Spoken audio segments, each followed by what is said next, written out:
হাসির রাজা, জ্ঞানের রাজা, রসিক রাজা। করে কোথায়? বাড়ি গিয়ে কেউই বই খুলছে না। মানে বই পড়ে না? না, এই যে গুলটেকেই দেখুন, 1 থেকে 50 অব্দি মুখস্থ, কিন্তু তারপর বলতে গেলেই হোঁচট খায়। আচ্ছা গুলটে, 51 থেকে বল দেখি।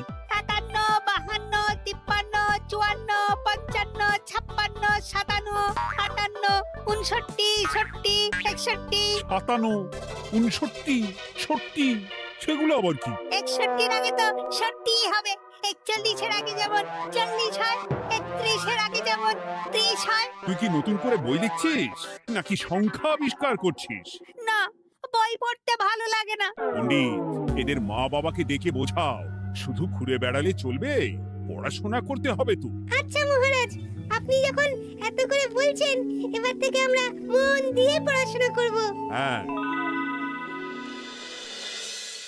আর বলিস না, তোদের গিন্নিমা আজকে চুনো মাছের চচ্চড়িটা যা বানিয়েছিল না, আহ, পুরো মাখন। গিন্নিমাতে এতদিন জানতাম সরষের তেল দিয়ে রান্না করতো, এখন কি মাখন দিয়ে রান্না করছেন নাকি? আরে দূর, মাখন দিয়ে রান্না করবে কেন? যাই হোক, বাদ দে। উফ, বিকেল বেলা আমাদের বাড়িতে চলে আসিস, তেলে ভাজা দিয়ে মুড়ি খাবো। আর সাথে একটু পেঁয়াজ কুচি আর শসা থাকলে একেবারে জমে যাবে। এ কি মন্ত্রী, তুমি এখানে দাঁড়িয়ে দাঁড়িয়ে গল্প করছো, কোনো কাজ নেই? রাজসভা তো একটু পরে শুরু হবে, তাই একটু ফাঁকা সময়ে। বুঝেছি। বেশি বকবক না করে রাজসভায় এসো, আজকে একটা গুরুত্বপূর্ণ আলোচনা আছে। ঠিক আছে, আমি আসছি। তাহলে বিকেলে চলে আসিস। হ্যাঁ হ্যাঁ মন্ত্রী মশাই, একদম চিন্তা করবেন না।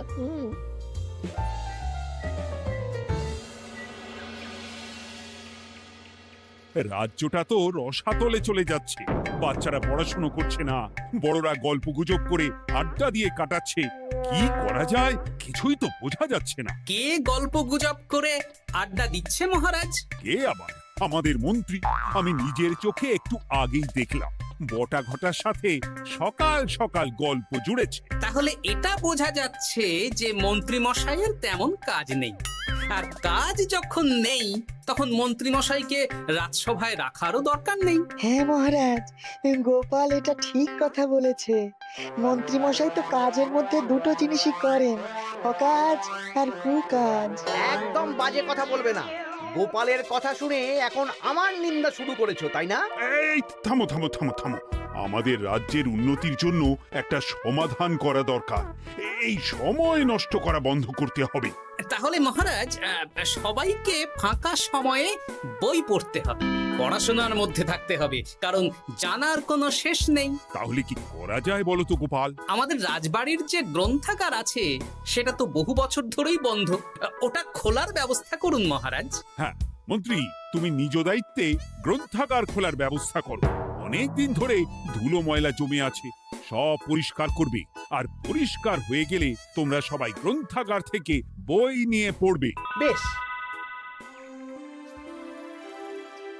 মন্ত্রী মশাই ভালো ভাষার ফেঁসেছেন। হ্যাঁ, জীবনটা তো শুয়ে বসে গুলতানি দিয়ে কাটিয়ে দিচ্ছেন, না হয় একটু কাজ করবেন আর কি।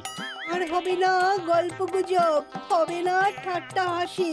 গ্রন্থাগার সাফ করতে গিয়ে মন্ত্রীর হবে হাঁচি কাশি। কথাটা বেশ ভালো বলেছে বিজ্ঞানী। ওনার দুটো কাজ, অকাজ আর কুকাজ। সে তো তুমি প্রসঙ্গ আনলে তাই। বেটারা আমাকে নিয়ে রসিকতা করছে।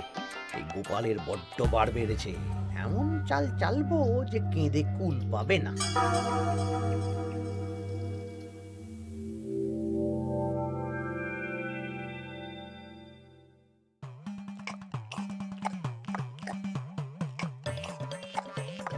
বেশ সুখে ছিলাম, কিন্তু হঠাৎ করে গোপাল আর মহারাজের সহ্য হলো না, চাপে পড়ে গেলাম।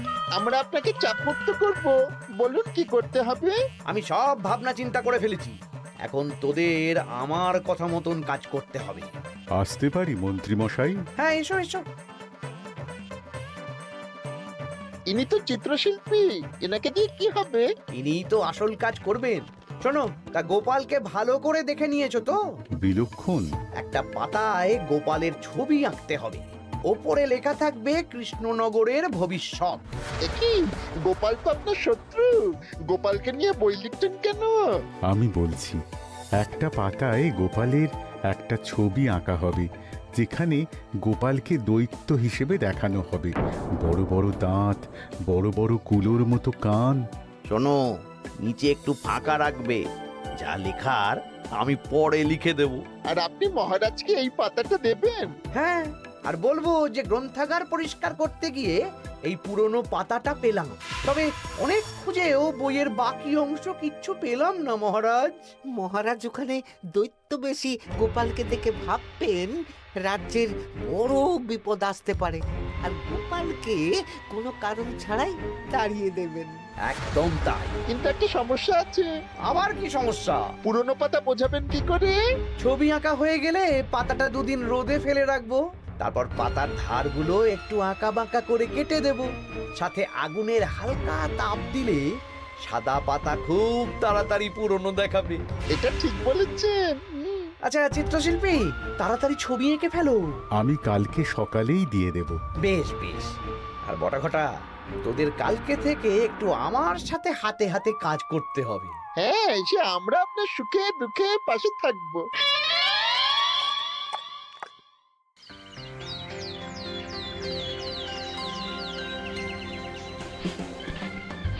ওপরের তাকগুলো পরিষ্কার কর, ওপরের বইগুলো বড্ড ময়লা। কি মন্ত্রী, কাজ হচ্ছে? কাজ করছেন না, বরং কাজ করাচ্ছেন। কাজ হওয়া নিয়ে দরকার, সে আমি করি বা অন্য লোক, তাতে কি যায় আসে? যায় আসে মন্ত্রী মশাই। আমাদের এই গ্রন্থাগারে এত দামি দামি প্রাচীন দুষ্প্রাপ্য বই আছে, যদি কোনো বই চুরি হয়ে যায় তার দায় কে নেবে? এটা গোপাল ঠিক বলেছে। আমি তো এখানেই আছি, বটা ঘটা সাহস আছে নাকি বই সরানোর? বেশ, তাহলেই ভালো। চলো গোপাল, পাঠশালায় গিয়ে দেখে আসি আজকে কেমন পড়াশুনো চলছে। গোপাল আমাদের ঘুরিয়ে চোর বললো মন্ত্রী মশাই, আর আপনি প্রতিবাদ করলেন না। প্রতিবাদ কি? গোপালকেই দুদিন পরে রাজ্য থেকে বার করে দেব।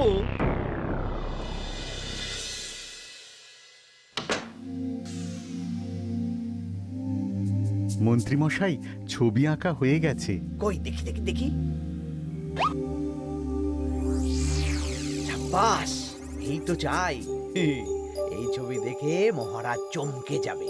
এবার পাতা পুরনো করার কাজটা করে ফেললেই কেল্লা ফতে।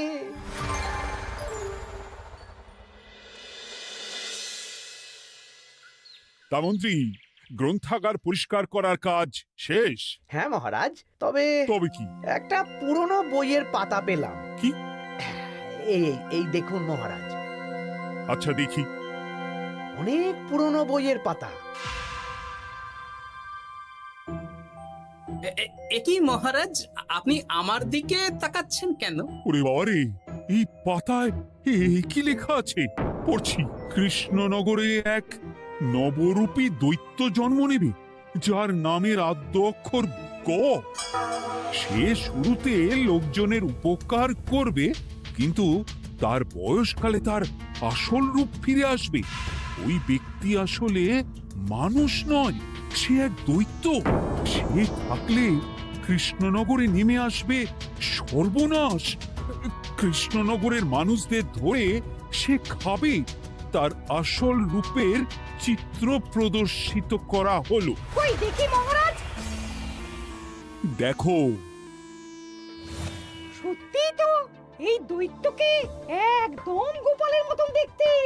মহারাজ, আমার মনে হয় যে গোপালকে এই রাজ্যে ঠাঁই দেওয়া একদম ঠিক হবে না। কোন দিন গোপাল মানুষ থেকে দৈত্য হয়ে আমাদের খেয়ে নেবে বলা তো যায় না। উল্টো পাল্টা কথা বলবেন না মন্ত্রী মশাই। ওই দেখুন মহারাজ, গোপাল কেমন রেগে উঠছে। এক্ষুনি দাঁত বেরোলে কিন্তু হিতে বিপরীত হয়ে যাবে। আরে কিসের হিতে বিপরীত? কই দেখি। দেখো দেখো, এ তো কোনো দুষ্প্রাপ্য বইয়ের পাতা, তাই মিথ্যে কথা লেখার সম্ভাবনা কম। বিশ্বাস করুন মহারাজ, আমি দৈত্য নই, আমাকে ফাঁসানো হচ্ছে। গোপালকে দূর করুন মহারাজ, কোনো অঘটন ঘটে গেলে কিন্তু আমাকে বলতে পারবেন না যে আমি আগে থেকে সাবধান করিনি। হ্যাঁ গোপাল, তুমি আর এই রাজ্যে থেকো না, আজ রাত্রেই চলে যাও। আমি জানি তো, মানুষ অবস্থায় অনেক উপকার করেছো বা করছো, কিন্তু দৈত্য হয়ে উঠলে তখন রাজ্যের মানুষকে কি জবাবদিহি করব বলো? বিশ্বাস করুন মহারাজ, আমি মানুষ। চুপ! এই কে আছো? গোপালকে ঘাট ধাক্কা দিয়ে বের করে দাও। যেন আজকের পর এই রাজ্যে আর না দেখি। মহারাজ এসব বিশ্বাস করলেন? মন্ত্রী মশাই জোর খাটালেন যে, কি আর করা যাবে। এখন যতদিন না কোনো উপায় হচ্ছে এই রাজ্যের বাইরেই থাকতে হবে। তবে কি? একটা সন্দেহ হচ্ছে বুঝলে। আগের বছর যখন বেতন বেড়েছিল, রাজসভা থেকে একটা চিঠি দিয়েছে, সেটা আছে? হ্যাঁ, আছে তো। দাও তো, যাওয়ার পথে একটু বিজ্ঞানীর বাড়িতে যাব বুঝলে।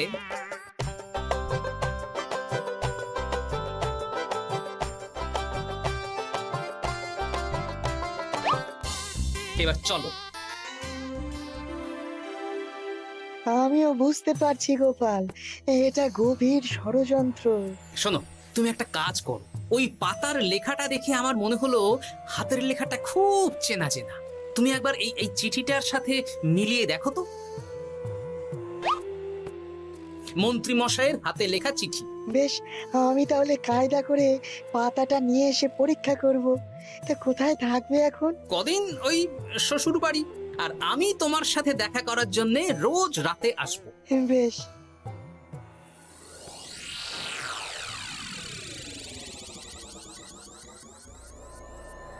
আসতে পারি মহারাজ? বিজ্ঞানী, এসো এসো এসো। বলছি মহারাজ, পাতাটা চাই, আজকে রাতের জন্য দেবেন? হ্যাঁ, নিয়ে যাও নিয়ে যাও। ওই পাতা দেখলেই আমার ভয় লাগছে।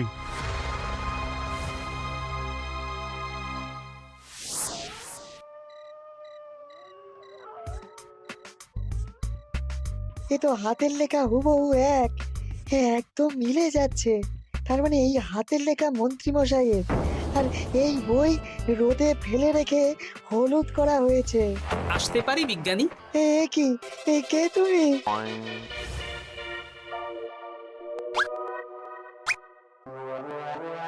গিন্নির পুরনো শাড়ি পরে নারী সেজে এলাম, কেউ জানতে পারলেই বিপদ।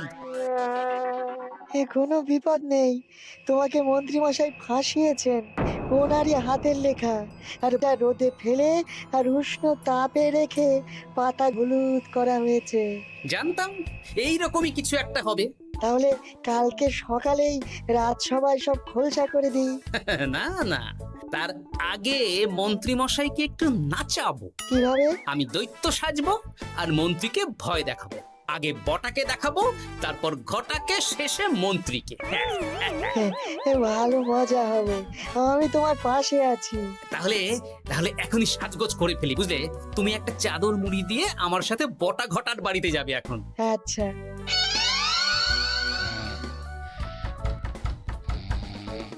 হে, এক ঘটা দেখ না।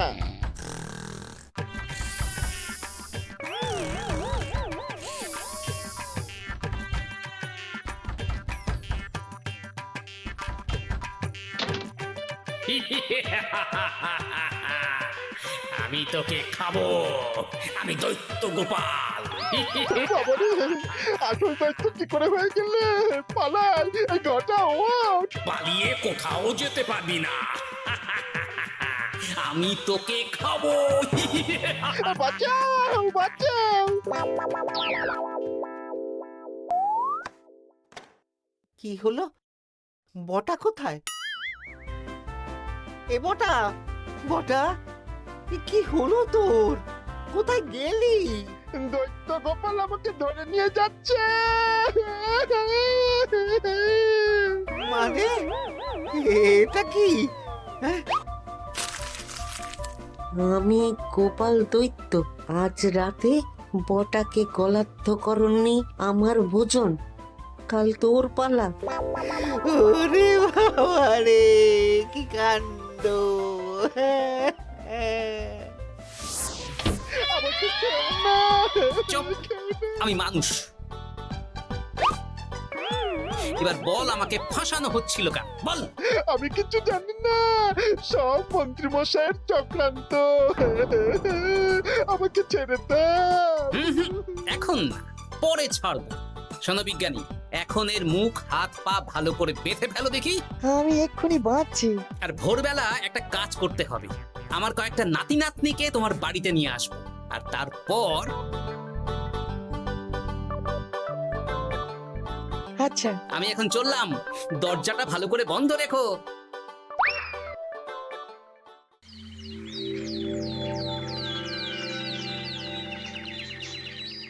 কি সব উল্টো পাল্টা বলছিস? সত্যি কালকে গোপালের দৈত্য এসেছিল। আরে গোপাল তো রাজ্য ছেড়ে চলে গেছে, আমি কড়া পাহারা বসিয়েছি। গোপাল এই রাজ্যে আর ঢুকতেই পারবে না। কিন্তু ওর দৈত্য এসেছিল। আরে দূর, তুই স্বপ্ন দেখেছিস। সকাল সকাল মাথা খারাপ করাস না ঘটা, কাজ আছে। সত্যি বলছি। চুপ!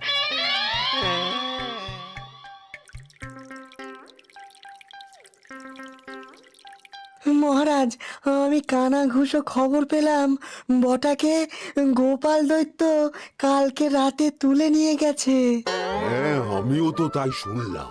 কি সর্বনেশে দিন এলো! এতদিন তো এই বিপদ ছিল না।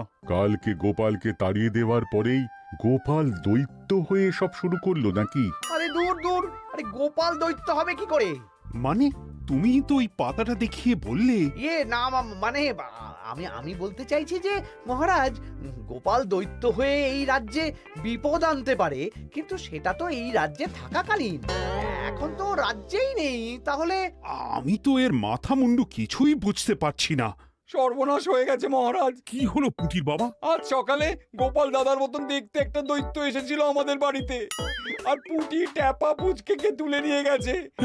এবার আমাদের কি হবে মহারাজ? এ কি সর্বনেশে কাণ্ড রে বাবা! দূর, কি সব বলছো? সত্যি পুটির মা সকাল থেকে কাঁদছে, সকাল থেকে। হ্যাঁ, আজকে ওরা তিনজন পাঠশালাতেও আসেনি। এই সেরেছে। মহারাজ, গোপালকে তাড়ানোর পর থেকে তো দেখছি বিপদ শুরু হলো। এতদিন তো কোনো বিপদ ছিল না। সেনাপতি, তুমি তোমার প্রহরীদের নিয়ে গোপাল দৈত্যকে খুঁজে বের করার চেষ্টা করো। আচ্ছা মহারাজ। আর এই যে মন্ত্রী, বলুন মহারাজ। আজ থেকে রাজ্যের সব দোকান, বাজার, হাট অনির্দিষ্টকালের জন্য বন্ধ থাকবে। সবাই বাড়িতে থাকো, ঢেঁড়া পিটিয়ে দাও।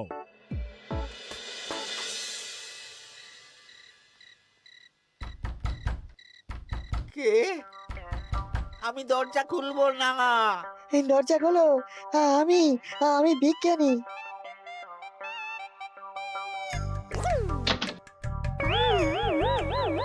এবার আমি তোকে খাবো।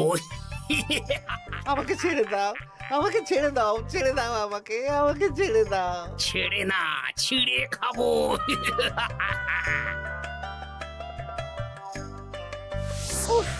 এই তো দাদু চলে এসেছো। এরকম শুয়ে বসে থাকতে ভারী মজা। এ কি বটা, তোর কিছু হয়নি?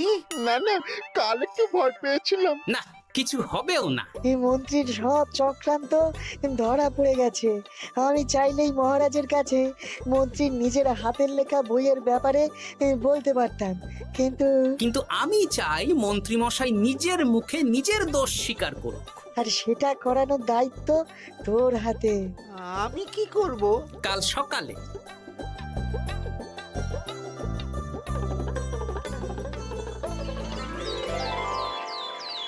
কালকে আবার ঘটাকে তুলে নিয়ে গেছে।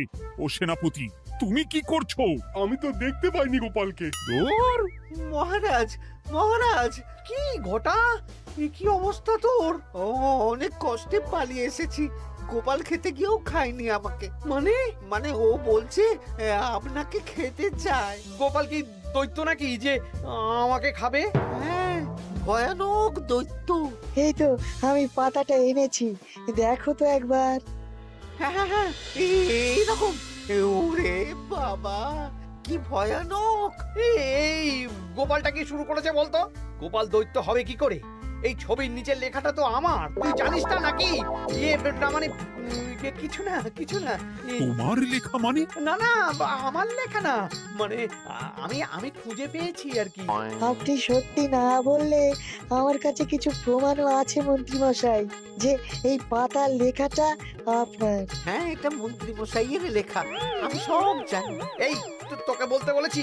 না না না না না, এবার আমি বলবই, আগে আমার প্রাণ, তারপর আপনার মান।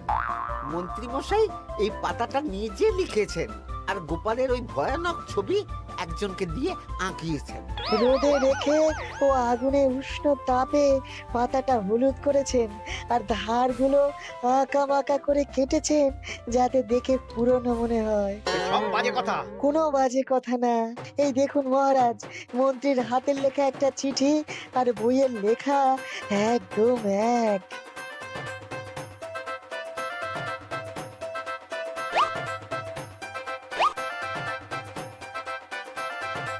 এ কি মন্ত্রী? না মানে কিন্তু গোপাল যদি সত্যি দৈত্য না হয় তাহলে বাচ্চাগুলোকে আর বটাকে কে ধরে নিয়ে গেল? আমি ধরে নিয়ে গিয়েছিলাম। অনেক সময় সোজা আঙুলে ঘি না উঠলে আঙুল বাঁকাতে হয়, তাই এই ছোট্ট নাটক। সবাই সুস্থই আছে। এবার মন্ত্রীকে আমি মেরে অসুস্থ করে দেব। সুস্থ মানুষকে দৈত্য বানিয়ে দিলে, হাসির রাজা, জ্ঞানের রাজা, রসিক রাজা।